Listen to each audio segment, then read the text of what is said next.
We pull no punches. Press the button, subscribe.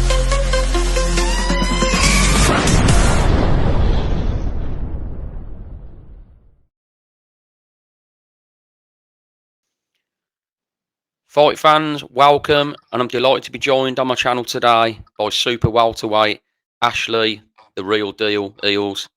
How's life treating you, Ashlee? Yeah, I'm good, man. Just chilling, enjoying a good bit of food at the minute. Um, just come off my 11th win, and yeah, back the ball's rolling again. So exciting times. That's great to hear. So it sounds like the perfect time to get you on. Oh, definitely, most Hmm. definitely.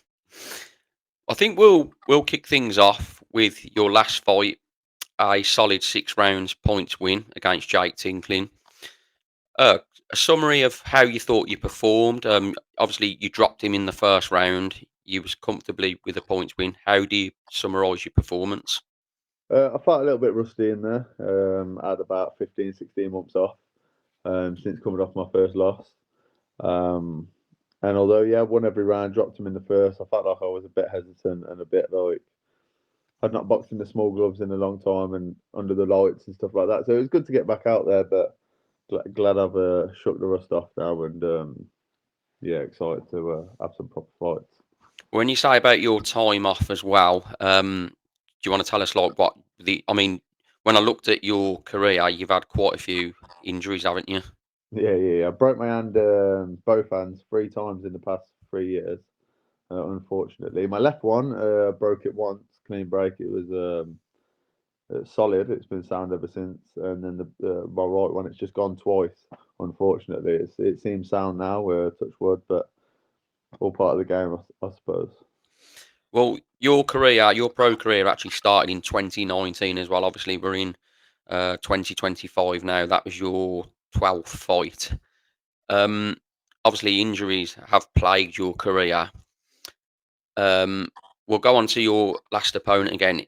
That opponent who you beat has just fought against Mark Tibbs, his fighter who I had on recently. His fighter was Finley James.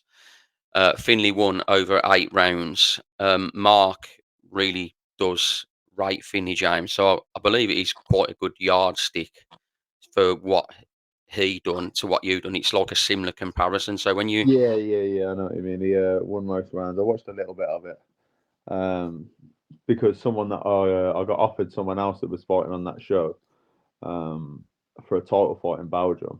It was supposed to be, but then it fell through. The governing body didn't sanction me apparently. Um, so I was watching that show anyway. But yeah, it's tough and a bit awkward that James and I rate him. He's got heart. But no, I should have done a better job than that. But it is what it is. We're back now. but it's good. It's good to shake off the ring rust, though, isn't it? Oh, 1,000,000%, and a good winning record opponent. Someone that's going to come and try and it weren't too much in the deep end. I didn't have to come back and do a 10 round after a 50-50 title shot. I just had someone that was going to try and win and to perform. Absolutely. Well, a look at your career. You're a slick southpaw.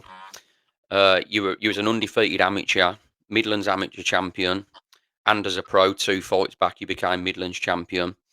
As I said before, your pro record is 12 fights, 11 wins. You also have an MMA background, don't you? Can you tell us a bit more about this? Yeah, well, I before I got into any sort of combat sports, I was a dancer. I was like a professional dancer. I performed at like different festivals and clubs around the country, just doing like street dance and like stilts and fire and performance and stuff like that. And I went and watched an unlicensed MMA fight, one of them charity ones, and someone had pulled out, and I was a bit half cut, and I was like, yeah, I'll jump in there. Ended up jumping in on no notice, no training, beat this kid up, got a year free training from it. And then yeah, I had 2 amateur MMA fights on 2 decent shows, Fight Star Brilliant. Championships and MMAC, and yeah, got 2 knockouts, man. But uh, as fate has it, fell into boxing, and I feel like it's been good. I still love MMA. I still watch it all the time, and I would have loved to turn pro at some point in MMA. But I feel Mm. like if I've got a decent run left in me, or a good few years left, then I'm gonna have to stick to boxing, I think. I was gonna say, I was gonna actually ask the question: do you prefer boxing over MMA? Is it your obviously I've just heard what you said, but do you, as regards watching the sport, do you prefer watching boxing over MMA? It varies. I'm very much more into boxing now, especially now I'm getting further on in my career and I study it a lot more.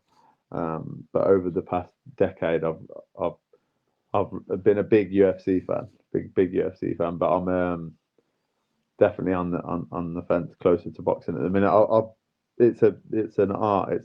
Pugilism's an art. Boxing is an art, and that's what I love about it. Whereas MMA, it's more of a true sport. It's a fighting man sport. Real hard men that do MMA, and anyone can learn how to box. You know what I mean? Boxing is a sport, and a tough sport at that, and a dangerous sport, and it's not a game.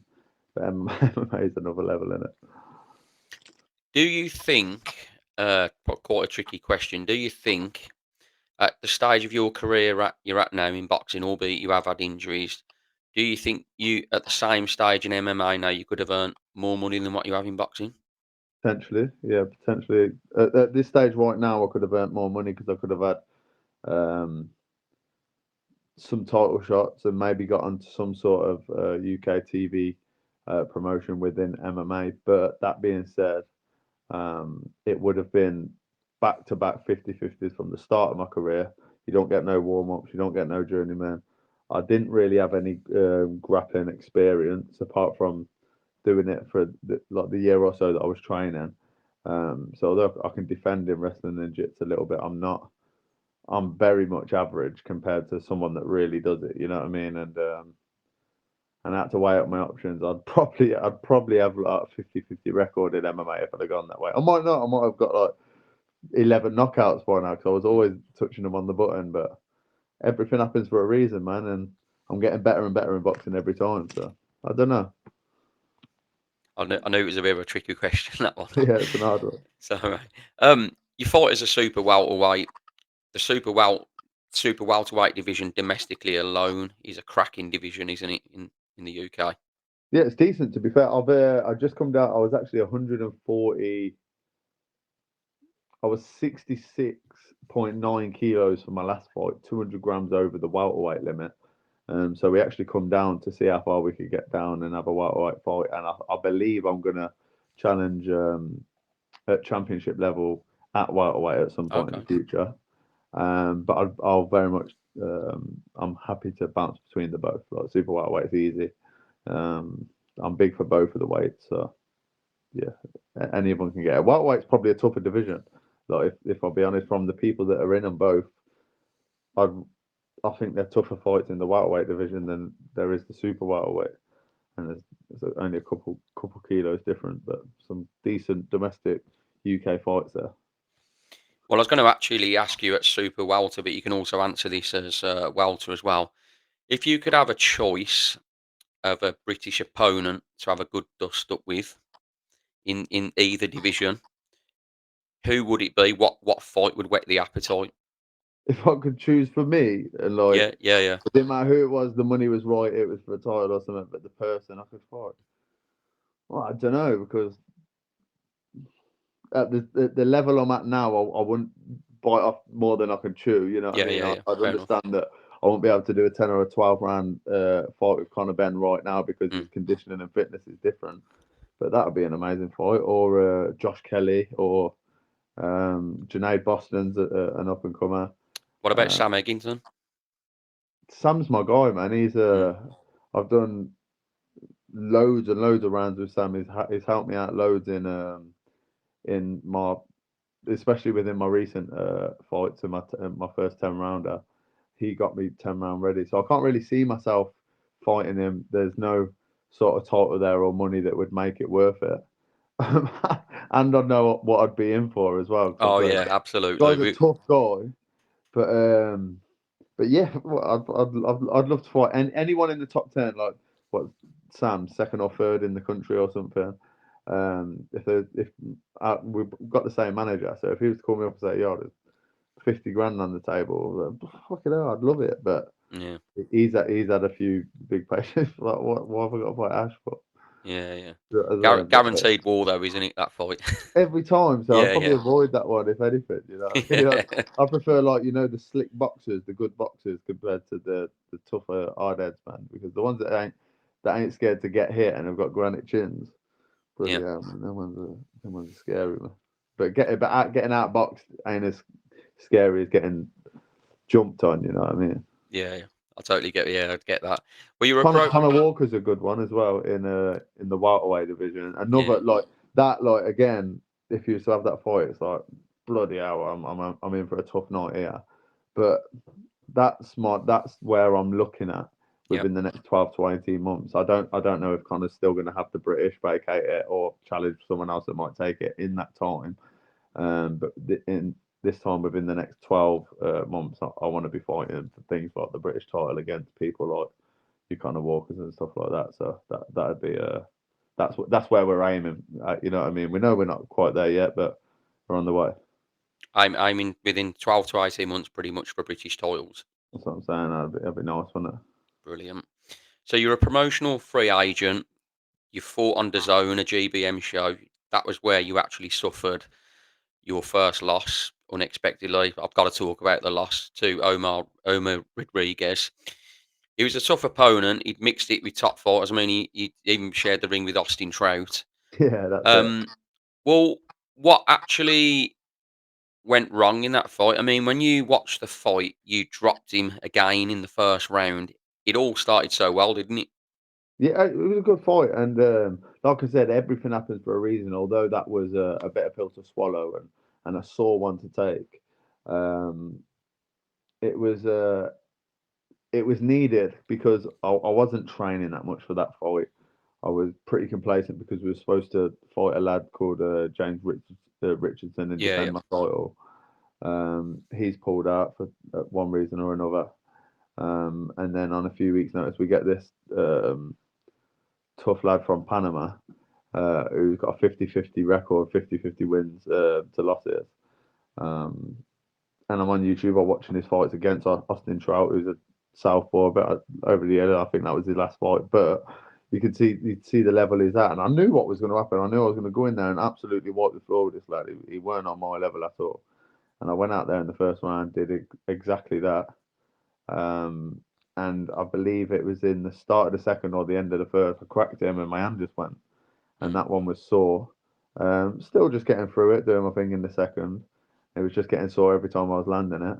And then after the second ball ended, after the second round, I dropped my hands to go back to my corner, and he went whack and cracked me with a shot. And it didn't drop me. Fortunately, I think the ropes might have even held me up, and my legs went a little bit. And I gave a couple rounds, the next round or so away, just being hesitant, and while he was trying to jump on me. And then I pulled it back. I won a few rounds. I definitely had three of the rounds, and I'd probably have gave him three of the rounds. But with dropping him, I should have won the fight. But that's not how the ref seen it. Um, and if I'd have won that fight, I might have got a big title that I weren't quite ready for. You know what I mean? It's been an extra 15, 16 months that I've been able to mentally train and physically train yeah. my mind and body to get prepared for a big opportunity like that. So yeah, everything happens for a reason. I was never that worried about a loss, but didn't really happen at the time that I thought it was going to happen. Fair play, fair for being honest. And it's not the first time, the last time we won't see bullshit decisions in boxing, is it? That's what I'm saying, and it's probably not the last time I'm going to lose in boxing. Like I'm not, I'm not your Floyd Mayweather's. I'm not a person that's been boxing since I was 7 years old. I got into this at 20 years old or 21 years old. It's coming up 11 years, I think. I just decided to do it and realised I was good at it, and I'm gonna take it to as far as I can go, and the sky's the limit. And I believe I'm going to be a world champion before my time's up. Um, but I don't think that's going to come without a couple of losses. It is Hats. what it is. No, you know what? Hats off to you. Like, that, that to me, I'm not just bigging you up because you're on the interview. I just think it's the perfect attitude to have. Like I've said this to so many people I've had on my channel, whether it be trainers, boxers. They we're in a time now where one loss, two losses, they're done. That's it now. Yeah, They're I mean washed up. It's that's how bullshit, it and it felt as well. That's how it felt at first, but yeah, it happens all the time now. I mean, I'm very active on my X account on well, yeah, X Twitter as people know it. And I see it all the time. You know, people say to me, "Oh, he's done now. He's had 2 losses," and I'm like, "Fucking slow down. It don't 2 mean you're losses is done." crazy, isn't it? Yeah, yeah, 35 fights, 2 losses, and you're done. yeah, Like, yeah. it's They're washed now. That's it. Done. Job done. washed over the hill. It's crazy just 'cause we're having a bad night, and they don't see how many times you get beat up in sparring and lose a sparring match, or look good in sparring because you fight sparring the best people around the country. Mm. And it's all a part of the game, isn't it? You have your good days, you have your bad days, and I pray that God willing, most of mine are good days, and if I have to have some bad ones, it is what it is. Spot on. Well, you've mainly boxed on smaller hall shows. I saw an interview the other day with Anthony Croller. He was talking about British boxing. He's struggling. It was with Adam Cattrall. He was particularly on about smaller hall shows, about how they're struggling with the sale of tickets, with fighters having to sell the tickets. Just as someone who's involved in it, like yourself, do you agree with that take? Do you disagree? I watched a little bit of that interview, and he was saying how like now that they're getting so many headlining type fights to be on one show, Yeah, that yeah, could be 5 big shows within the UK yeah. that generate more money and more revenue for the boxing, and more people can go and see it. And that I completely agree with. That is going to happen, but there's that many different promotions worldwide, and just within the UK, you can get these well-known people to have these domestic fights, and put a few different people on them and have these big Riyadh cards without it really affecting it that much. And you have 5 headliners on a card. 4 of them are going to be able to fight another 2 times that year. You know what I mean? Maybe not. Mm. Maybe 3 of them then have their own headliners. So there's pros and cons to it. Do I think it's affecting? I don't think it's that's affecting the small all costs. Things are just they're fucking shit at the minute. You know what I mean? Like everything's more expensive. The government just do what they want and just charge more taxes and just Yeah. throw everyone under the bus that ain't them.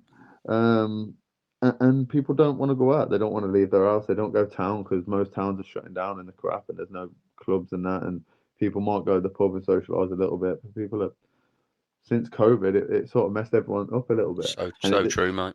you So know what I true. mean? Like I had my first pro fight in 2019. I thought it was going to be steamrolling. I had my second fight in the start of 2020, and then bang, lockdown. 2 years gone from my career. So Yeah, although it's been a long 6 years, two of them years are actually gone. yeah, yeah.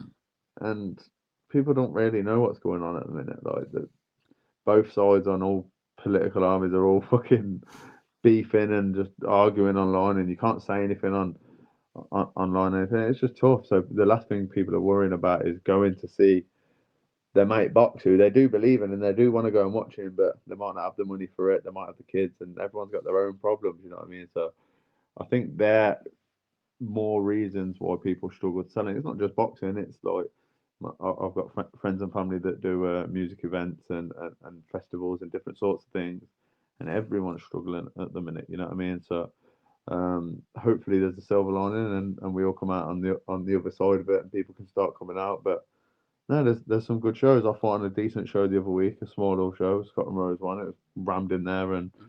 and there's hope yet, but things are expensive and shit's hard, man, ain't it? So it is what it is. Yeah, I totally agree. I mean, I can't disagree with any of that you just said. You come across as a complete realist to me. You're just living in the real world, aren't you?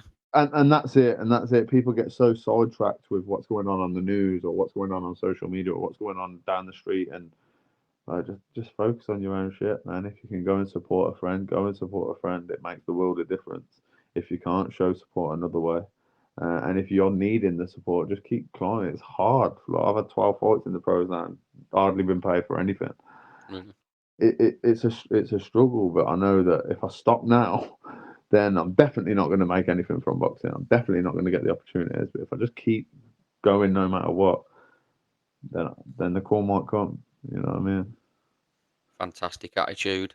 So, what is next for the real deal, Eels? Is it the plan to go through the levels? Do you? I mean, we've spoken a little, touched upon it a little bit earlier. You don't want to sort of like fast track. you are 12 fights in your career. You know, you've talked about British titles and that. Is it just the plan to keep level-headed, go through the levels? Yeah, well, we're at a point now where we could take, if we was to get a call on a few weeks' notice for a 10 round, we could do that. You know what I mean? Because we're training, we're Yeah. getting fitter, but we also know where that's at. If I was to get the call for the British title tomorrow, the decision to do the fight would be more based on the money than my ability to win the fight, because I know where I'm at, and I'm like you said, I'm a realist. Within the sport, I know I can beat anyone in this game with the right preparation, and we're preparing at the minute. But I would be happy to fight for something like the English on a full camp. I believe I'd beat. There's Bobby Dalton. He's the English holder. He's a tough lad, and I watched his fight against Ben Vaughan, and it was a really really good fight and a tough fight. But I believe I'm a better boxer. Could I take that on 3 weeks' notice? Yeah, maybe get through 10 rounds and nick a points win, or stop him because I've got the power and the skill. Um, on 6 to 8 weeks, could I do? I'd snatch it in a heartbeat, the English. Then we could go on to looking at smaller European, the 10 rounder European titles, and then Commonwealth and British and stuff. Like, time passes and a year ain't that long, and within 12 months, it's going to fly by, and I'm going to be up there. I'll have another smaller show if I need to, with another kid with a winning opponent if someone's willing to fight me, and wait till the call comes. My plan's to stay active now for a bit. Been a fascinating interview with you, Ashlee, and I'm looking forward to seeing the career progression, to see, you know, your development and how you can go in the game. And I think that's the perfect way to end it. And thanks for giving me the time to interview you. Nah, I really appreciate you having me on, and yeah, we'll catch up When you're winning in British the table, titles. and yeah, when we're winning British titles, and we'll have a chat anyway. But I'll stay in touch, bro. Yeah, Absolutely, mate. Thanks for your time. Appreciate it. really appreciate it, man. Have a good night. Cheers, mate. Thank you. Bye bye. Bye.